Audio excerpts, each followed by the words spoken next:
Il est entré une fois pour toutes dans le lieu très saint, avec son propre sang, et a obtenu pour nous une rédemption éternelle. Hébreux 9:12. Voici une porte était ouverte dans le ciel, et je vis au milieu du trône un agneau qui se tenait là comme immolé. Apocalypse 4, 1, 5, 6. Nous trouvons au livre de l'Apocalypse toute une série de tableaux décrivant l'avènement du Seigneur Jésus-Christ, lorsque, avec les anges de sa puissance, il jugera ceux qui auront refusé d'obéir à l'Évangile. Dès les premières lignes, nous sommes avertis que la révélation des choses qui doivent bientôt arriver fut donnée par Dieu à Jésus-Christ, pour qu'il les communique à ses serviteurs.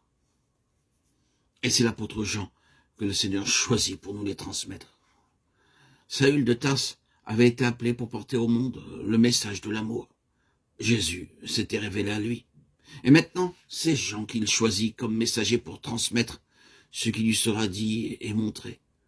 Tout aussitôt, dans la vision qui se déroule aux yeux de l'apôtre, nous pouvons discerner les pensées de Dieu au sujet du calvaire et les conséquences éternelles de l'incrédulité concernant l'agneau de Dieu mort pour ôter le péché du monde. Dans la salutation adressée aux églises au nom de Dieu et du Seigneur Jésus-Christ, celui-ci nous est présenté comme le premier-né d'entre les morts.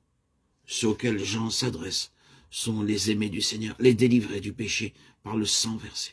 Apocalypse 1, 4, 6.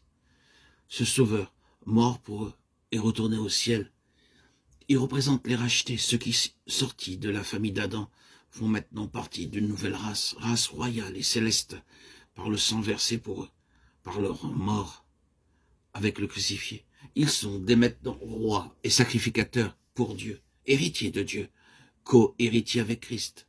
Apocalypse 1, 5, 6. Puis, l'apôtre relate sa rencontre avec l'homme de douleur, aujourd'hui dans la gloire. Lorsque celui dont les yeux étaient comme une flamme de feu lui apparaît, il tombe à ses pieds et entend sa voix lui dire « Ne crains pas, je suis le vivant ». Ce Jésus que Jean avait vu cloué sur la croix infamante, celui qu'il avait vu dans la chambre haute à Jérusalem après la résurrection, montrant à Thomas, incrédule, ses mains et son côté percé, ce même Jésus vivait maintenant au ciel et tenait en sa puissance les clés de la mort et du sépulcre vaincu. Apocalypse 1, 17, 18.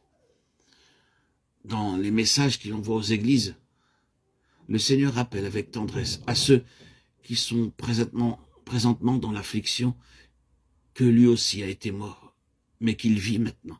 Apocalypse 2, 8. Que lui aussi a souffert, mais qu'il a triomphé. Courage donc, pèlerin du monde. En avant, sois fidèle, et je te donnerai la couronne de vie.